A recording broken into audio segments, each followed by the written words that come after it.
Thank you, Graham. I'm really sorry I had to stop you. We really do need to have a break quite soon, but I think we'll take a few questions from the floor first.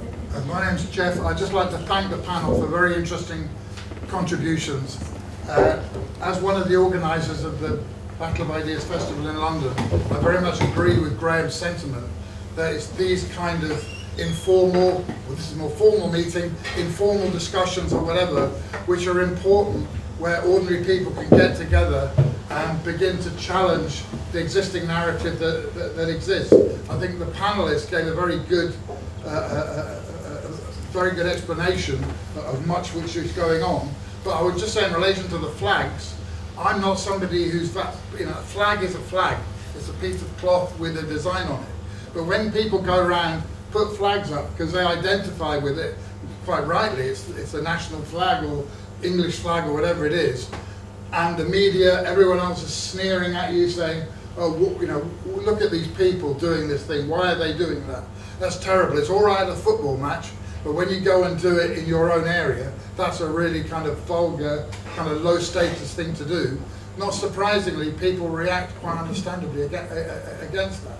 So I would say that it's important to discuss these things and important to have forums where we can get together and challenge the narrative which is so widespread in society, and I think the panel have done that quite well this evening.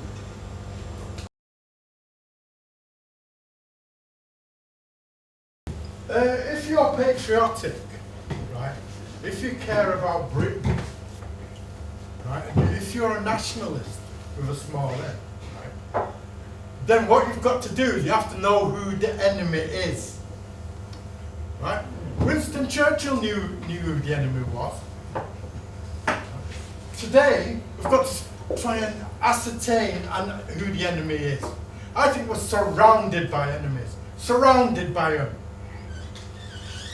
The most important thing is to understand who they are. Right?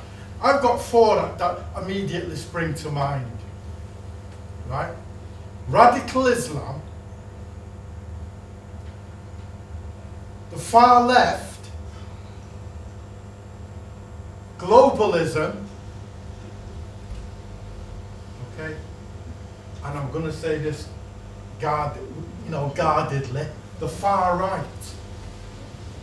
The real far right, not the fake far right, not the BBC far right, the real far right. Right? They're just bubbling under the surface, right? And if you understand this, then you understand a lot, right? Yeah, these are the people that's going to bring the country down. And what is more, they're tied at the hip. They seem to be tied at the hip, if you think about it. The radical left and radical Islam, they seem to be very tied at the hip at this moment in time. When you look at these demonstrations, and you look at the way that political parties are being formed, right, or changing, or evolving, like the Green Party, for example, right? There seem to be, and the Labour Party. I'm not advocating for the Labour Party, don't get me wrong, forget about it, right? So that's interesting. And did I say globalism? You did. Yes. All right, globalism, right? Globalism. I think Graham pointed out exactly where this comes in. Right? He pointed out exactly where this comes in. He said, look at these international bodies that we're adhering to, right, left and centre. And the EU being one of them. I was with Graham in the referendum campaign, by the way. Do you have a question? Right. Yeah, my question is, why do you want a question? My question is, right, am I right to point out these enemies that we're surrounded with, without and within? Because the thing is, one thing we have to understand also, right, this is my last point, right, is that you can't be an isolationist. Say, oh, well, that's none of our business. That's what's going on in this part of the world is none of our business. That's none of our business, because it all comes back to bite you. Right? And I'm trying to speak for the Western world, Britain and the Western world. Right? So I just want to know what you think of that. Thank you. Thank you, Trevor.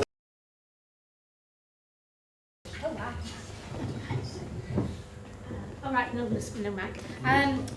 Yeah, so I was interested, Peter, that you started off with Rachel Reeves and that her covering herself with flags almost was to keep the market bonds happy, because I'm not quite sure I understand your point there. I think it's more about she understands, as you have and others have said, that ordinary people are thinking, hold on a minute, and patriotism is something that has become important to them, because they see it's been told they can't have it, and people are bloody minded and saying, well, yes, we have, it's ours, we'll have it.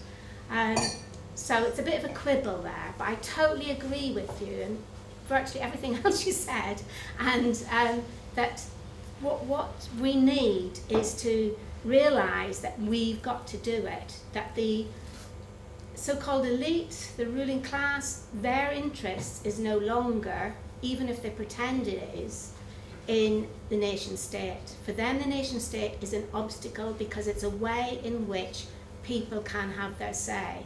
So for us, if we want to have our say, we have to find a way to do that. And then I think Graham's finishing point about that, if Reform get elected, they'll have the right to rule, but they won't be able to do it. And that's where we have to understand that as well, whether you vote for Reform or not, that Parliament no longer, if it ever did, has the ability to rule or decide what happens. And it's got to be a popular realisation that we need a nation and it needs to act in our interests. And it's only because we need to plan for our interests. We need to plan for the interests of this country. And like as Peter said, there has been a blockade against training for the people of this country in skills. Why on earth have we tolerated that for so long? We ought to be working out what it is we need and then working out how we make sure we've got the ability to find it.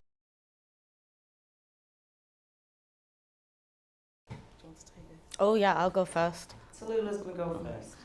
Only because I want to say the rest of my speech I didn't get to say. No, I wanted to respond to Jeff's point and just kind of on this rise of national identity, I suppose, which has been expressed through this proliferation of flags. And I do think it is a direct result of a failure of politics and policy, which we can blame on globalization, which you can blame on the far left, the far right, on elites, whatever. But I think that it is actually concentrated in places with particular characteristics, effective-led, deindustrialized ones like mine, where I grew up in Salford, that were not so long ago central to the life of our nation, effectively powering our country. And I think communities like where I'm from no longer have a role or a voice in the story of Britain. And I do think context matters, you know, like I do undoubtedly think that Operation Raise Your Colours has associations with kind of extremists like Tommy Robinson who they don't want diversity. And I do think generally people are happy to live in a diverse country. They just want their voice to be heard and listened to and responded to. And I think like we're afraid to see that. And I think other people on the panel have expressed that too. Like, why do we see people as problems, you know? Politics is above and beyond us these days. We're not really allowed a say in it. You know, like I think about the protest outside asylum hotels, like they're not illegal and we can't stop them. Arguably we shouldn't. People have a right to protest. But have local councils ever brought in a local community on how to manage the issue of asylum hotels? I just think we're so afraid of the demos in this country. And I do think that, you know, we have a responsibility to kind of reclaim this national identity and build a more kind of positive patriotism.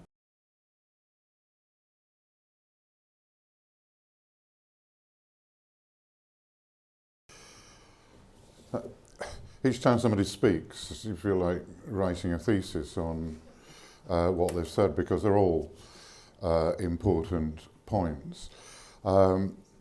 What I would say about enemies is I think one of the issues that we need to be clear about, part of what's going wrong in this country is the intensity of language, or the language is getting more extreme. And I believe in a democracy that one should argue rationally with the facts and not shout at other people. And I believe in people that eventually you can come to solutions. If you're shouting at people, you create an enemy rather than convert somebody. And I just think careful language, trying to reach solutions is better. The worst piece of political advice I got was to be angry when I did interviews. It doesn't convince anybody, and I'm not an angry person. I believe in, as I say, rational argument. That relates to the last point. It is easy when democracy isn't delivering to say Parliament isn't delivering, because it's true. But it's important, I think, that we stay with representative democracy. Otherwise you end up with either dictatorship on the streets or arbitrary decision. And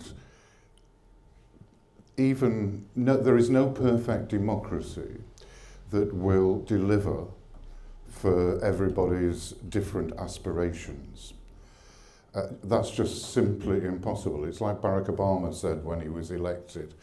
He said he was a bit worried and frightened because many people thought he would immediately sort out their mortgage problems, and he clearly wasn't going to be able to do that. One of the reasons that happens, and somebody mentioned Rachel's speech today, is that politicians over-promise and under-deliver. To get elected, politicians say things that they know are not deliverable. The Labour Party did it in the last election. Won't put up taxes and we will sort out austerity. It's very difficult indeed. And it was something that was foreseen in the debates at the end of the 19th century on democracy. Those people who opposed the widening of the franchise said, well, you will just end up giving people what they want and more than we can afford in order to get elected and be popular. And I think, well, there are individual problems in terms of what is promised at elections, whether it's how many houses are going to be built, how many roads are going to be built, or whatever. The biggest problem is that all the political parties at the moment, and I mean all the political parties, are not recognising that we're living way beyond our means, and the more we promise, the more difficult it's going to be for our grandchildren and children to do that. And that's a difficult thing to say, it's very hard for politicians to say, but it's fundamentally true. Yes.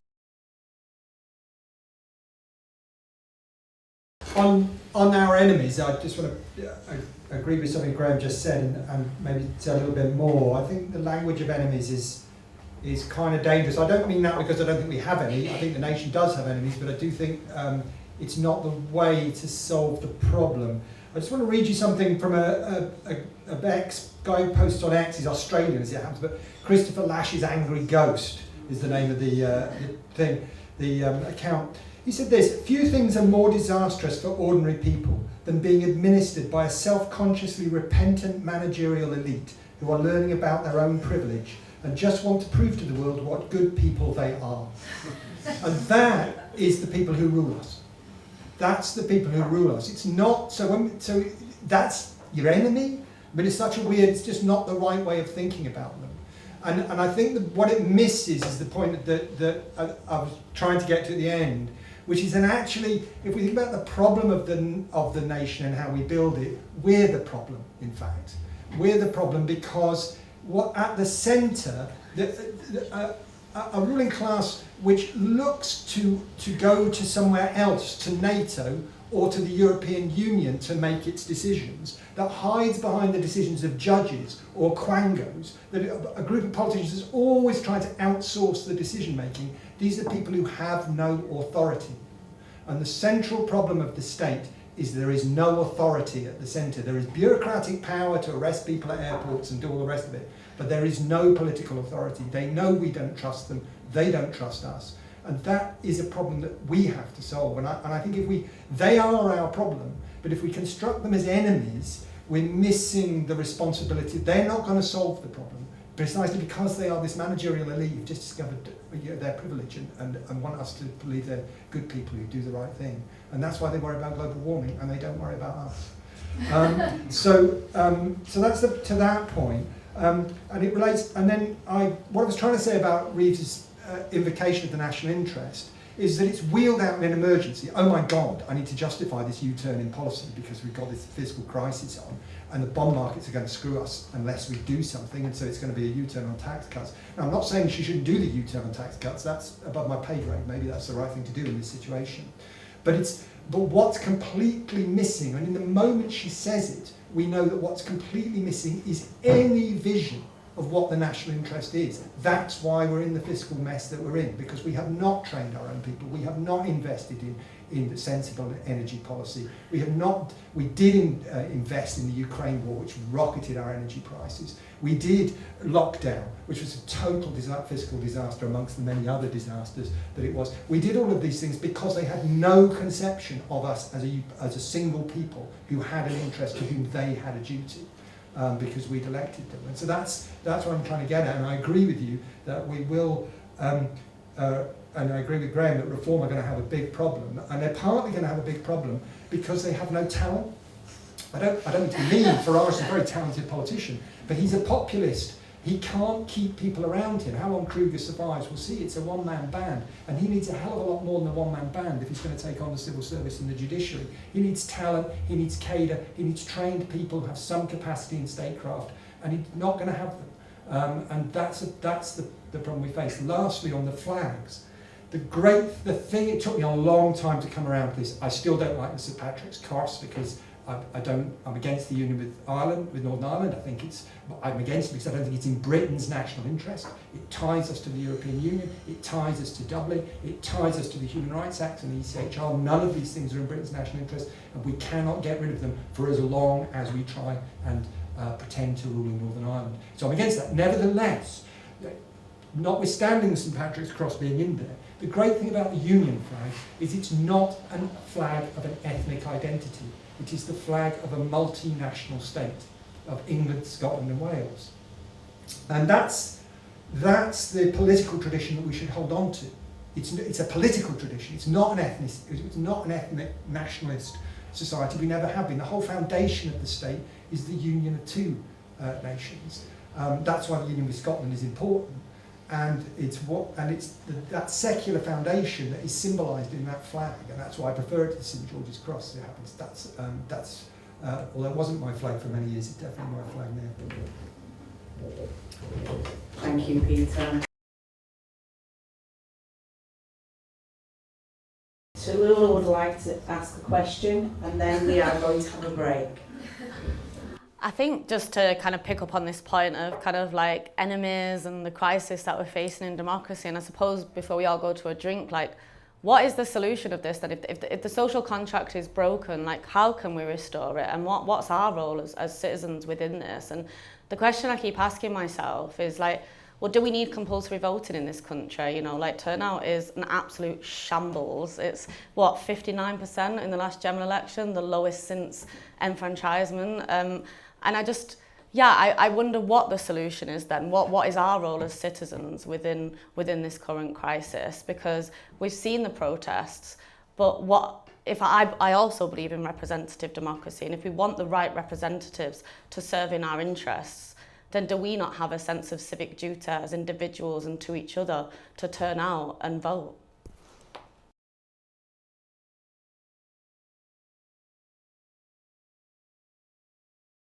I didn't realise I was going to get a second go, but on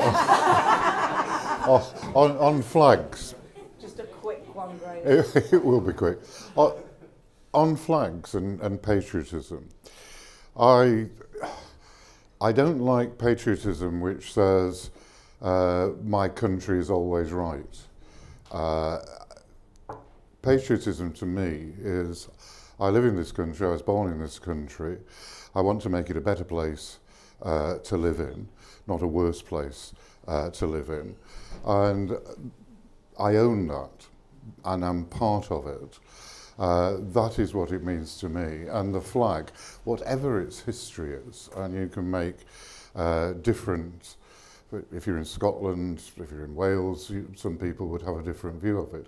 It's our flag, and the obvious or the oddest thing that's said to me as an MP recently, a woman wrote to me and said, my mother lives next door to somebody from Pakistan, and when the flags went up, she's frightened on behalf of this woman who originated in Pakistan.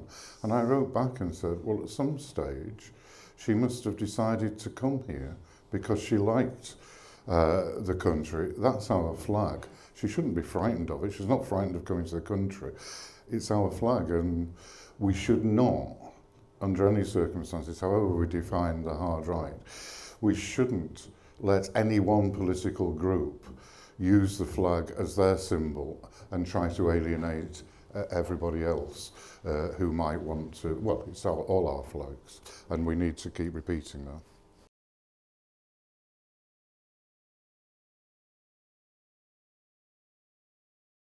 There's been a lot of Quango bashing, and I'm just curious because I think the rise of Quangos and other specialist organisations have tried to meet a need, and that is because over the time society has become more complicated, and as a result we need more specialist expertise in order to meet those complicated issues.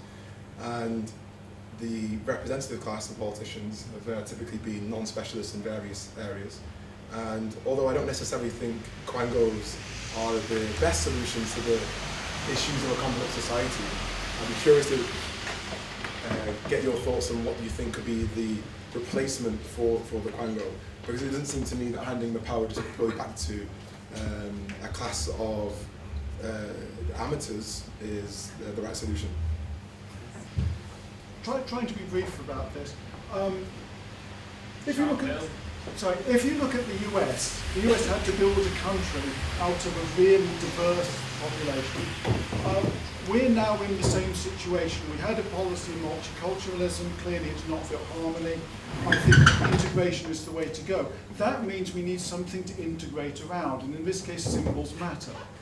The best symbol we have is the flag. Traditional British patriotism centred on the royal family, still very popular, but I would like to pose a challenge to those who are worried about our flag. If we don't integrate around that, what else?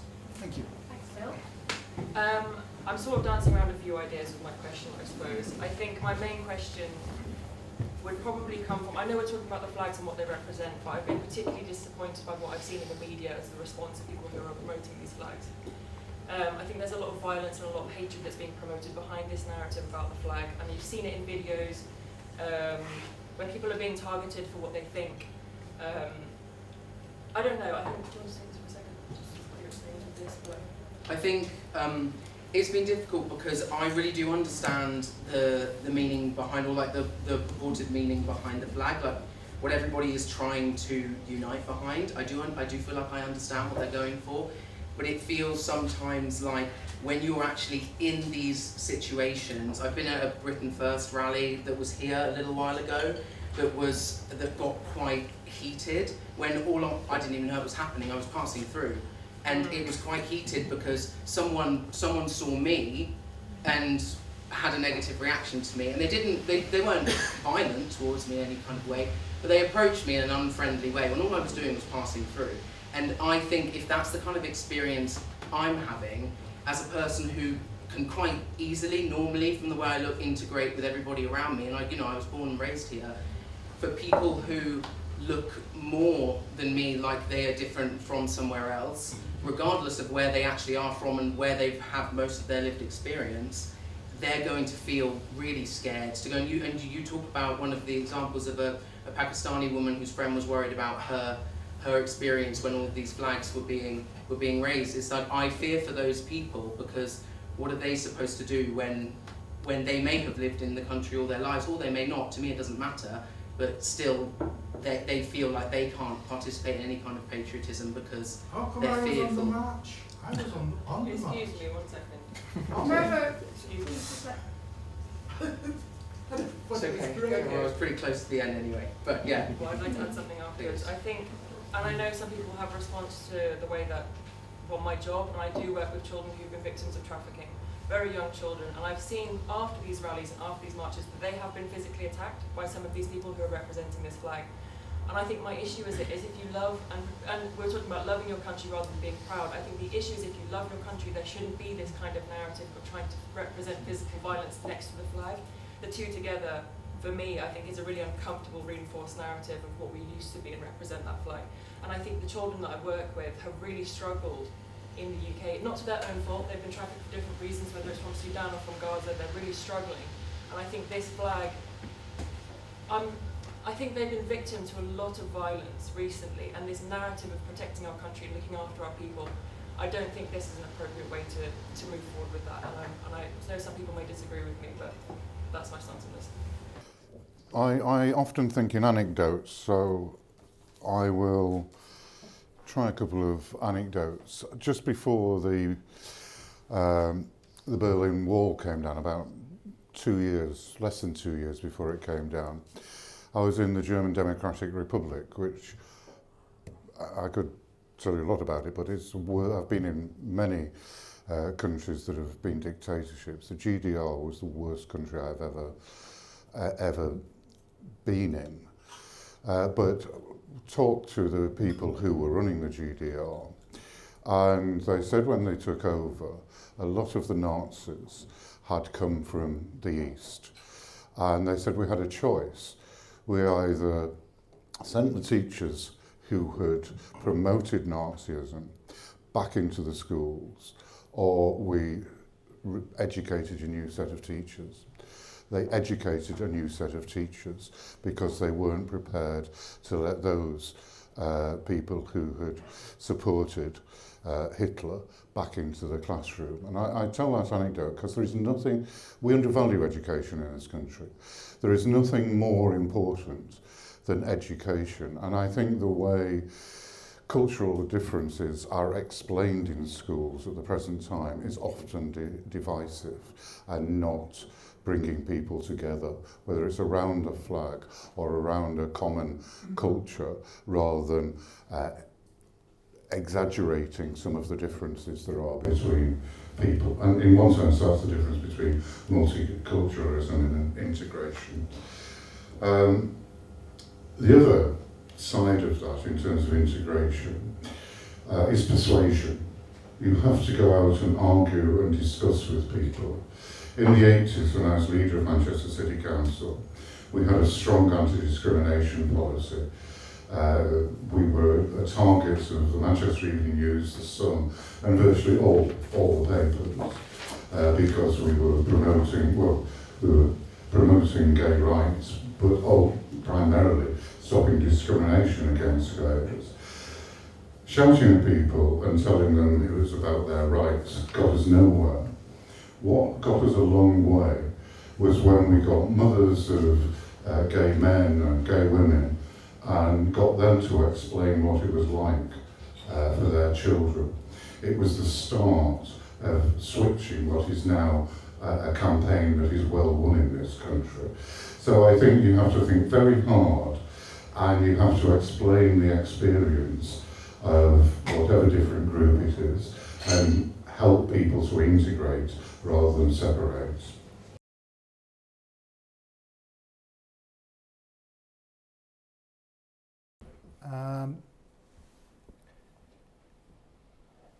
Diversity first. It seems to me that diversity is a great thing. Sebastian and I just, I arrived off the train, we went and got our South Indian food at Piccadilly there. It's great. We all love, and I used to be a promoter of African music back in the day. I love all that cultural diversity. What I don't like is the politicisation of that diversity into sectarianism. And that is, what's even worse than that, that's bad in itself, but when that's state policy, we're in real trouble. And we should not underestimate it. That is the state policy. It's a policy, Britain, the UK, as it's now known, is now to be ruled as Britain once ruled its empire. India or Ireland were ruled by the deliberate stoking of sectarian, religious and racial division. And perhaps more pointedly, Palestine was ruled by the British Empire precisely by importing and playing off the indigenous population against a settler population. This is an old way, and the British didn't invent this way of running empires. It's an old way of running empires, but Britain is now so diminished in its global role that its last territory is to be ruled in the same way, Britain itself. I don't think we should underestimate this. And this is the good people are doing this. The good people in the name of anti-racism and, you know, is fighting Islamophobia and all the rest of it. They're doing this. And I don't think we should underestimate how serious that is.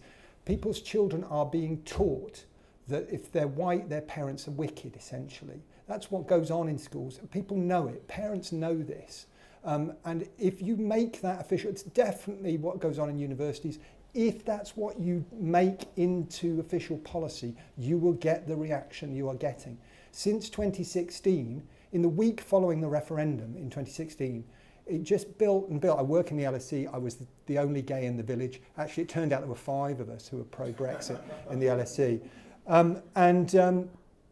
I was just astonished as my colleagues talked more and more, and I read the papers. I thought, my God, Liberals really want a race war. They really want a race war. The relentless targeting of people who'd voted for national sovereignty, if some say in national affairs, which they've been excluded from, they were relentlessly targeted as racists and idiots. It's a self-fulfilling prophecy, and if we don't do something about it, we're in trouble. Now, however, the flag, while I like the symbol for the reasons I said, precisely because the Union flag is a political flag, it's not a flag of an ethnic identity. Unlike the Palestinian flag, unlike the Progress flag, unlike the Israeli flag, it's not a flag of an ethnic nationalism. I like it for that. But it does have to, if it's going to integrate people, the symbol has to symbolise something. And that's the problem. So it's unsurprising that Pakistani Muslims are not well integrated into Britain, because British people whose families have been here for hundreds of generations are not well integrated into Britain. Britain does not know how to integrate its population into a single state. The current government has a huge majority in Parliament, elected on just 20% of the electorate, of the people eligible to vote. It's unsurprising that immigrant populations can't integrate because there is nothing to integrate into. And that's the problem we have to solve. And so to speak to the question you raised, Tallulah, earlier, we need something. The flag is a good symbol in a sense because it's a symbol of a sort of state that is able, at least was founded on a multinational principle. And I'm not talking multiculturalism here. I'm saying it was able to integrate the Scots and the English and the Welsh into a single state that wasn't politically diverse. And that's a symbol then that's what we need to do now. We need to integrate into a single political community the people who come from South Asia, the people who come from Nigeria, the people who come from the Caribbean, as well as the people who come from Poland and Ireland and England and Wales and Scotland. And but we can't do that for as long as our rulers have no sense of what the national interest is, or that they should even be interested in it, because we then have no sense of what the nation could be. And I think all the questions of victimisation and people are suffering and all the rest of it, that's all true, but you will not solve any of those unless you solve the problem of national unity and an address to national unity, what it is to live as a single people in a single political community first. We can't solve those problems unless we address that.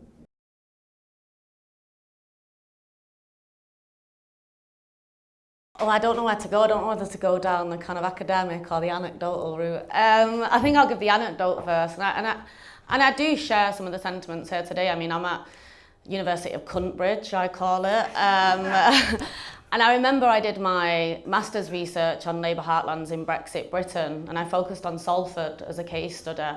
And it was one of the few kind of heartlands that voted for Brexit, but which remained standing in the collapse of the Red Wall. And so I constantly ask myself, like, what's this difference between the local and national? And so for me, like, in this idea of, like, how can we reclaim our national identity? What role does the local have within that?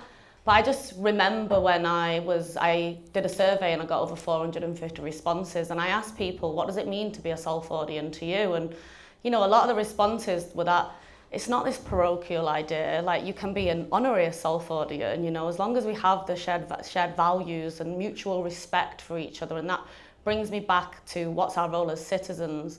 But I'll never forget presenting my research at Cambridge.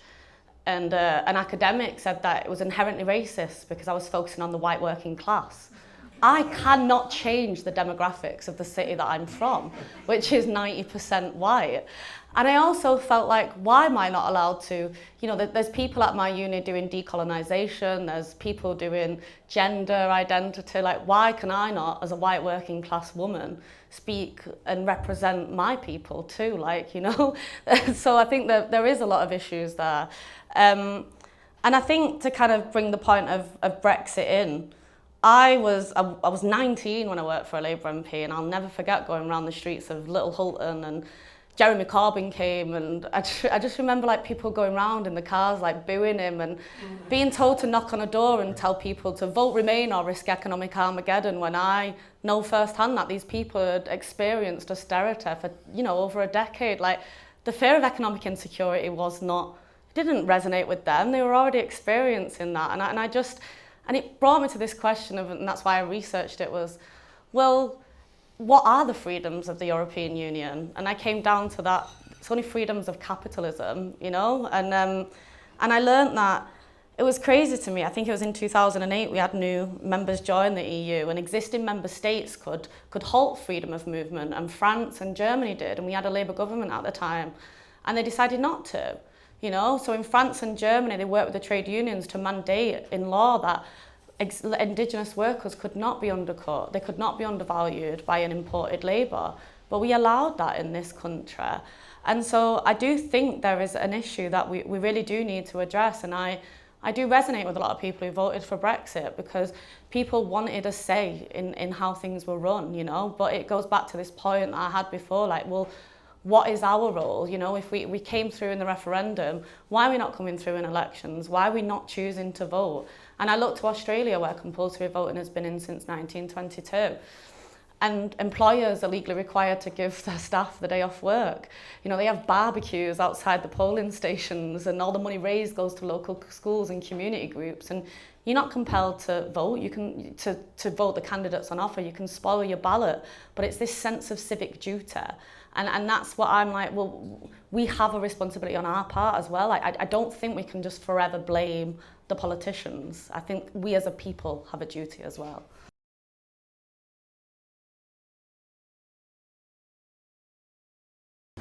So my question is a question. Traditionally, I think that there were certain organisations like the trade unions that to an extent kept the power of the state in check through the power of working class people in their organisations. With the demise of those organisations, there are moments where it seems that energy that working class people have got seems to come to the surface, or I think the referendum. And I think that the flags in some sense sort of represents that. But do you think that there's anything embryonic within that movement that could go further than just the flags? And I'm thinking things like a demand for something more, like the Chartists in this area, you know, the demand for the franchise, you know, something like that could develop. Hello, Tallulah, you talked about the idea of compulsory voting and examples from Australia, and civic duty for the demos and voters, and yet Graham was talking earlier about the reality that even if Farage won the next general election, imagine the huge tidal wave that would represent in terms of wanting some change. But Graham was suggesting that he wouldn't be able to govern. So I'd like to come back to this idea, because it seems like we could be going down a really difficult path towards the arguments against democracy, and the idea that, again, Graham, you talked about persuasion. My instinct is that representative democracy is really, really important to defend. That is what we should defend in the UK. But this idea of persuasion, I'd be interested in your response to those ideas, because it's not enough just to say you must vote. Whoever we vote for, it's being suggested it makes no difference.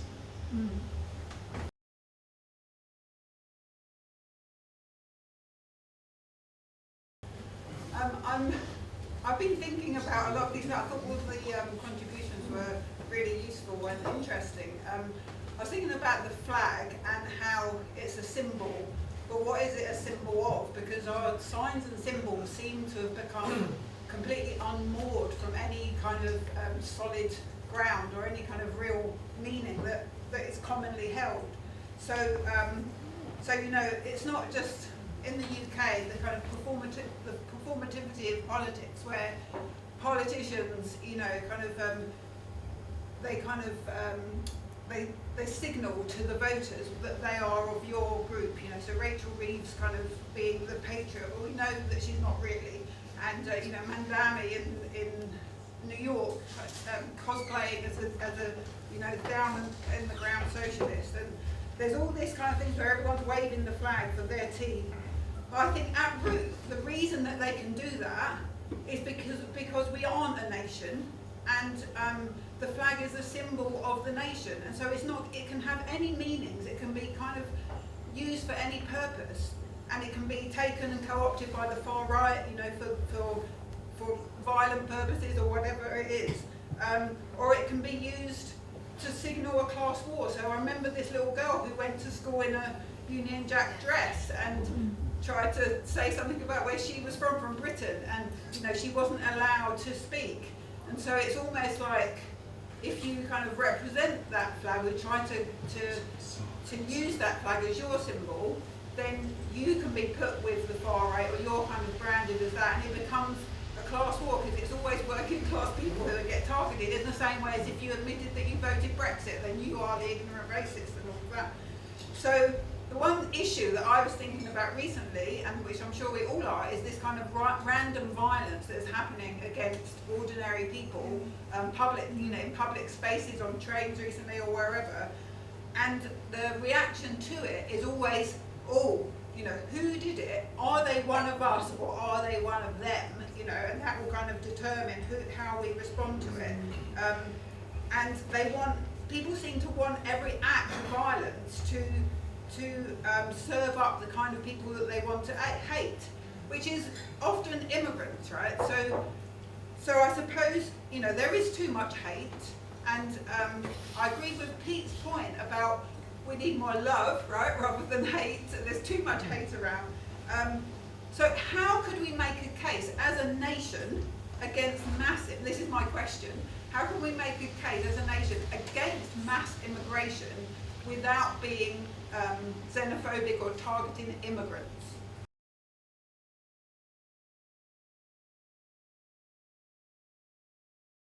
That third glass of wine. Sorry, Dad, I know you told me not to drink. No, I do agree. I think when we've got no confidence as a nation today, and so it's no surprise to me that people are trying to grasp on to like these tangible material products like the flag. And in terms of like how we can build that, I am an advocate of the local, and I also I refuse to succumb to this fatalistic narrative that democracy is in kind of decline, it's terminal, you know, its death is impending. I believe democracy is a dialectical struggle. You know, I believe there's processes of politicization, of depoliticization and repoliticization, and the cynic in me is like, you know, this rise of Reform and the Greens and these kind of peripheral, like these parties on the peripheries, like will hopefully co-opt like the labour movement and to remember its origins, to remember its history, to remember the places that it emerged, and to regain that trust of the working class. I mean, I don't think they can do that nationally, but what I do acknowledge is that they have a supermajority in Parliament. They run all but 2 metro mayoralties, and they have a majority in local government. And even though we've had a Conservative government, they've always reigned in the local. So there's something about this pride in place that people have. You know, like I think of of Salford. Yeah, it's a dirty old town, it's a shithole, but it's mine. It's mine, and I claim that identity. And I think people are really proud of where they come from on a really kind of hyper-local level, but it's often met with a story of decline. And so for me, it's about politicians being able to speak truly to what people are experiencing, to offer a vision of change, but to bring people in on realising that vision, I suppose. I get it with voting, and this is what I always come back to, like, well then, what do we want? You know, like, do we want more citizens' assemblies, or are they just rentier gobs for those who already have the kind of voluntary capacity? But then I come back to that voluntary capacity, and I think of Salford again. It's so deprived, and it has one of the biggest community volunteer services in the country. People turn out for each other, people care for their neighbours, and I think there's a real potential in that for democracy.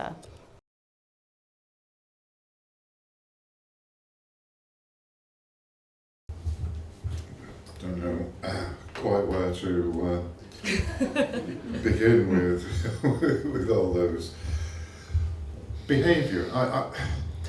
It's a cliche, but politicians have got further away from the communities they represent, and I don't just mean in manifesto commitments.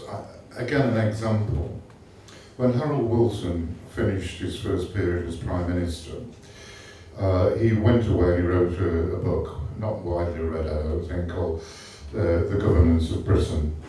He got well paid in advance for it. He didn't buy a property in the Scilly Islands. He gave that money to the Labour Party because the Labour Party was broke, as it often is. Compare that to the current Prime Minister, the current Chancellor of the Exchequer, and many of the members of the Cabinet who, rather than giving back, are happy to take quite large amounts of money and gifts from millionaires without ever explaining what the quid and the quo is for those exchange. That's one way politicians have got further away. People in Salford, in North Manchester, are pretty disgusted by that sort of change. And in terms of the hotels in Essex that are used by asylum seekers, most of the people demonstrating were genuine. There were some not genuine people who had nothing to do with the area. Did you see ever any minister going and talking to those people, hiring a school hall and saying, I'll listen to you, you listen to me, we'll have a dialogue. And we can change what we're doing, we can listen to you, you can change what you do. But that is how politicians, in my view, should approach problems. You don't avoid them because they're difficult. You go and listen and talk and explain. And politicians aren't doing enough of that. They're going on television and going out with their own cliches about things. Another real example from Salford, and one of the councillor from Broughton. She came to a Labour Party meeting and we were talking about Brexit. She lived on Spike Island, so if you know who it was. But she just, she just said, not meaning to be nasty in any way, she said, the only people I've ever met in favour of remaining are in the Labour Party. Oh, nobody where I live like that, and that was the councillors there. And if those councillors had gone out and listened, they would have, like we all do, going to public meetings, you get educated. This meeting's educational, it makes you think, and politicians aren't doing enough of going out and meeting real people.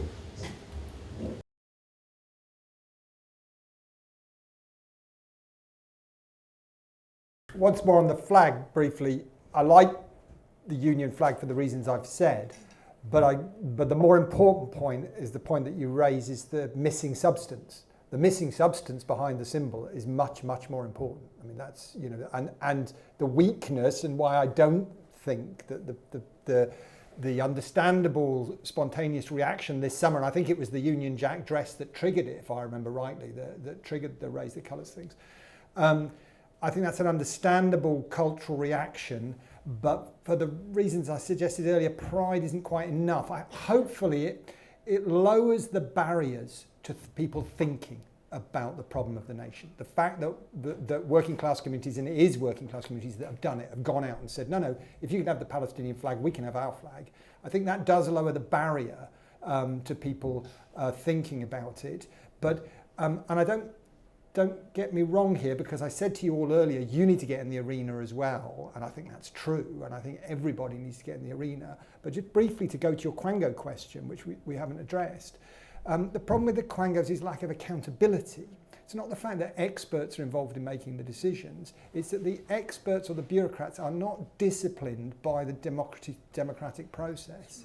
That's the problem, and that's a major problem. That's a really, really serious problem, because we have an expert class that is hostile to the national interest. It doesn't know what the national interest is, isn't interested in it, and is hostile to it because it's mostly concerned with victims, as it happens. Hugely concerned with victims. Victimisation is the dominant concern of the ruling elites, and so that's the problem. I mean, that's a massive problem. How we find experts who are willing to contribute to this process, I think, is a massive problem. And it's urgent for the reason that Graham said, because reform will probably fail, and then we really are in trouble. Look, I don't know for sure. Farage might pull something out of the bag. Maybe he can work with Kruger. Maybe this guy James Orr will turn out to bring people in. I don't know. But on balance, I think that's unlikely. And so then we are in serious trouble in a few years' time. We're in pretty bad trouble as it is. So on that point, on this substance and how we tackle it, the question about immigration is it's the question. How do we maintain a critique or develop a critique of mass immigration, which isn't a critique of immigrants? Because we literally as a nation, leaving aside the morals of it, we cannot afford a critique of immigrants. That is a path to civil war. And some on the right are talking civil war. If you follow those accounts, they're talking, they say it's inevitable, it's going to happen. That's the one thing that we must make sure doesn't happen. And so that's the question. This is the beginnings of what I would do as an answer. The first thing is we need a critique of mass emigration. That's what's missing. When I was back in the 1970s, when I was young, it was standard stuff to say what happened to Italy or to Ireland in the 19th and 20th centuries was a disaster. That they were forced, southern Italy its people were forced out. The Irish people were forced to go to America, and that was a disaster for them. And it was. The Irish population has only just recovered, I think, to its pre-famine levels. Those things were disasters, and they are disasters now. There are more Ghanaian nurses in the National Health Service than there are in Ghana, I believe. That is a disaster. We should not be robbing poorer countries of their skilled people. And when people say, oh, well, we need an immigration policy for skilled people, I think, what? Skilled people from Romania, skilled people from Zimbabwe, or Eritrea, why are we taking their skilled people? Their skilled people should be in their countries, developing their national economies and helping their people. So that's the first place I would start. And the second, and I'm borrowing a line from Hillary at the back here, the second part is to my answer is productivity. The answer, we have a national interest in raising the productivity of other people who are already here. And so we need to train our young people. And I don't care whether they're Muslims or Sikhs or Christians or atheists or Scottish or Welsh or whatever. We need to train those people to do the work that needs to be done. So we don't import people from abroad. Mass migration is largely forced. That's the truth of it. Freedom of movement's great. If individuals choose to move, like middle class people do, they say, oh, I fancy going to the LSE to do a degree there. And they come from New York or wherever and they do it. And that's lovely and great. But mass migration is essentially forced. That's people having to go thousands of miles to make a better life for themselves. We should arrange it so that they can make a better life for themselves in India or Pakistan or wherever. And we should be devoted to that cause. And this is absolutely why we should be opposed to the vile campaign of the West to repress the development of poorer countries through the discourse of climate change. We should be absolutely opposed to it.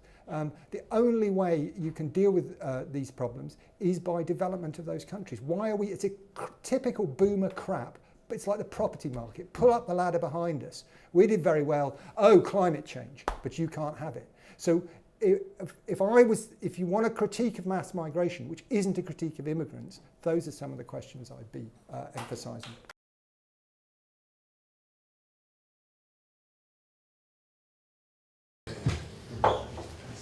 So I just want to go back to the race the colours stuff. I really loved the race the colours thing, right? So I saw it on the news and thought, okay, what's this about?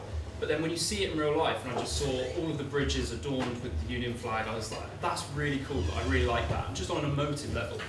And I don't think it was that controversial at the start. I think people, going to Salford, Salford's got a lot of mentions tonight, there was a British Asian guy that the BBC interviewed who was running a corner shop, and they said, what do you think of this flag that's just gone out there? And he was like, the flag of the country? Yeah, like, that's fine, it's the flag of the country, like, what are you talking about, right? It's such a weird thing. But as with every issue at the moment, they all become politicised. So in the build-up to this event, I mentioned to a friend that I was helping to organise it, and she said, oh, that sounds a bit racist. I was like, really? Like, we're just asking the questions. It's the national flag, I don't see what the problem is. But I just wonder, and this kind of, I'm wrapping up, Peter said something a couple of years ago, actually, so it's going back a while. He said, you were talking about how when we question ourselves, like our identity, it's probably not a good thing. I do think it's symptomatic of a really unhealthy society when we obsess about our identity constantly. And you said it shouldn't be about constantly who we are, it should be about what we do, right? What we're going to do as a people. And we've got to accept, people like me that love the flag, have got to accept that that flag represents not only people like me, but also the people like my friend that think it's racist. Right, and we've got to think of a political project that combines those two people, and that's the real challenge. So that's the challenge that I was going to throw at you guys. I mean, I've been working in this country for a long time, but I've also seen the changes that DEI has actually brought in, and I think it's probably very negative in terms of the impact, because if they advertise the job for a woman or somebody who's brown, that means they will ask me, apply for the job, and if I get it, I'm not really sure if I got it because of my capability or is it because of the DEI. And I think that's had a very, very bad impact on the workforce, because people look at you and then say, if she applies for the job, she will get it. That's just not on.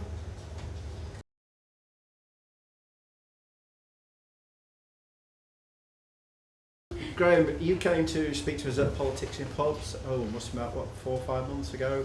And sorry, Graham. Hey! Graham came to speak to us at Politics in Pubs about 4 or 5 months ago, and it went down very well. I made a comment at the time. I'm going to make a similar comment tonight. You mentioned that Reform are going to be faced with an incredible challenge. Now, Reform know that. Obviously, Nigel knows that. He's spoken about it. He's mentioned some ways in which he's going to approach this, and so has Zia. Some of the things they've said is they're going to have a cabinet which will draw people in from the outside. So that's one approach to it. But it seems to me they are going to need to have people join them that have experience. So they're going to need a lot of potentially really good, for want of a better word, elder statesmen.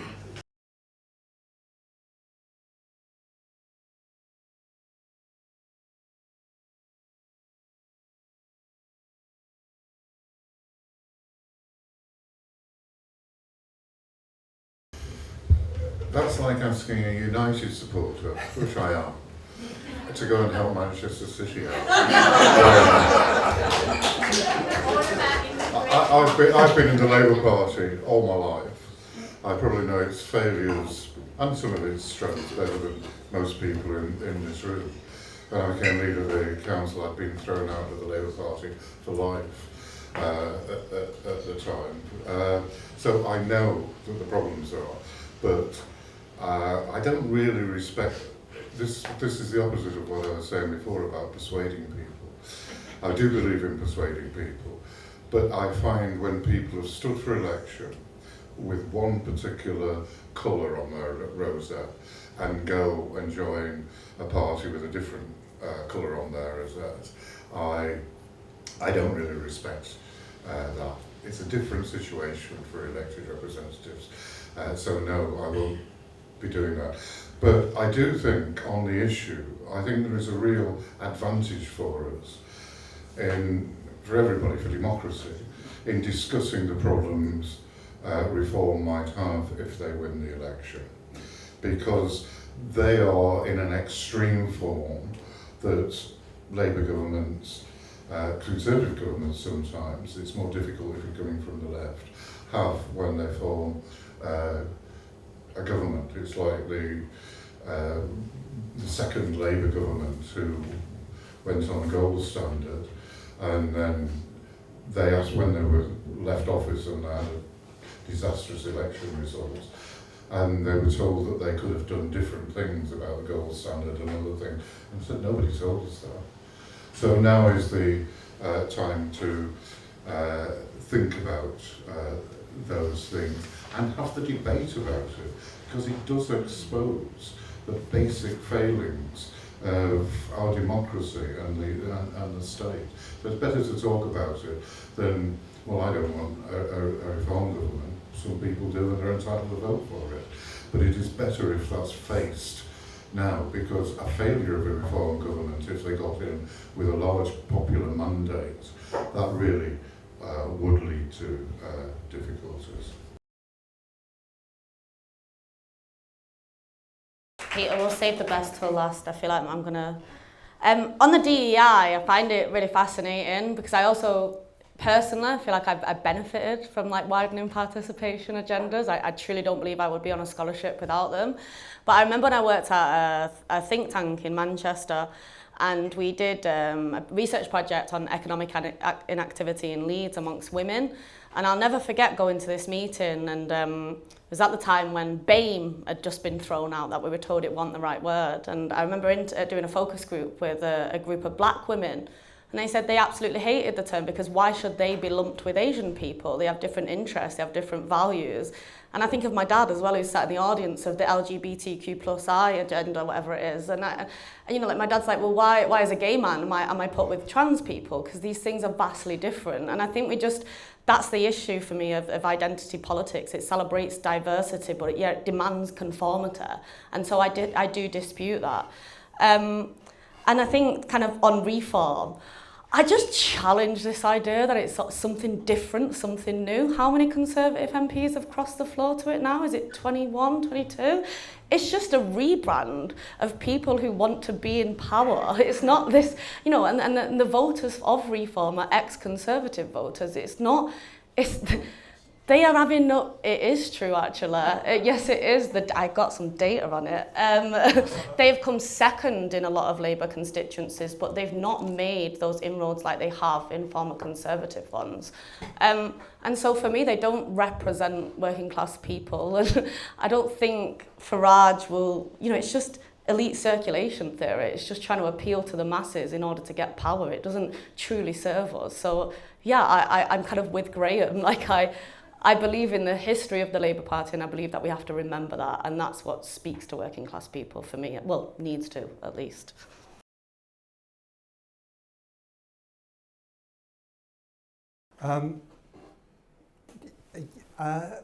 Reform bringing in, just to comment on Farage doing the Trump thing and wanting to bring businessmen into the cabinet. Sounds a bit like the Quangoisation of the cabinet to me, and exactly the wrong move.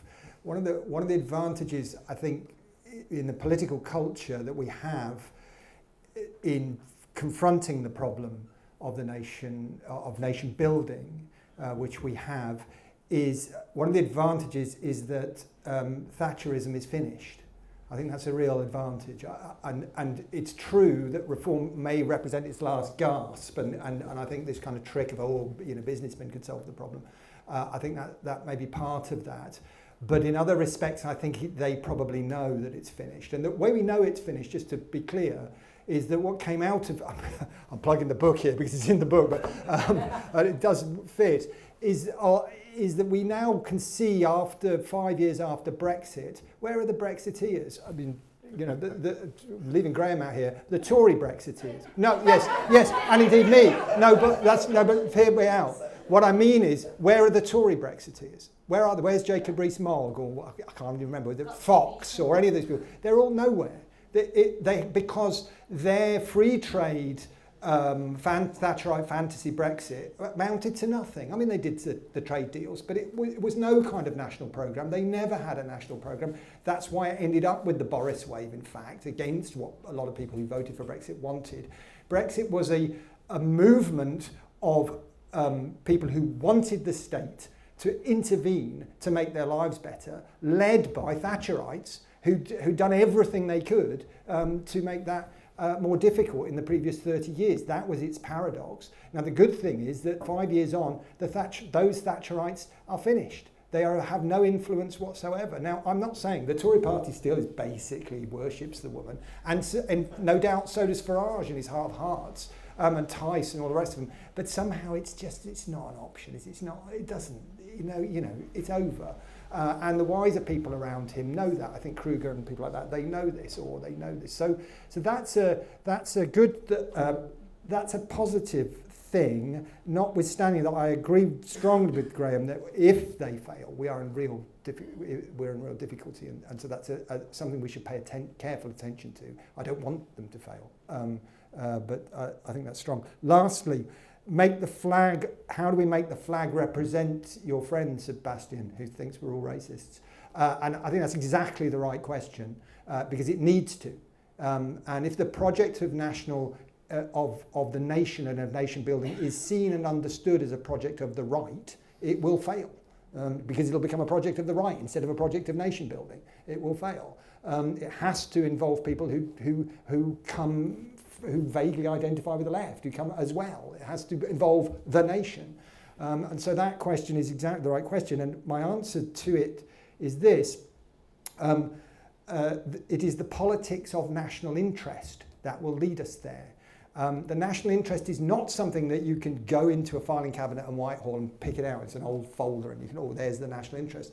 The national interest is a way of doing politics in which we argue about what unites us as a nation and which policies will serve us as a nation. And in doing that, we think about what it means for us to be a nation, to imagine a political community, as Benedict Anderson described a nation. And it's through that process of arguing about what the national interest is, instead of what the global interest is, that we would begin to, and that global interest, by the way, the Tories' version of that is the free market. That's a global interest. So the Tories are in that as well. So it's getting beyond that to a politics where we argue about what the national interest is. We bring everybody into that argument about what the national interest is. And then everybody who's here gets a stake in the nation, because they're included and involved in that argument. And we make politics about the national interest. And if you want more, I recommend my co-author's new book, which is called The National Interest, Politics After Globalisation by Philip Cunliffe. So if you want to read, that's what I recommend.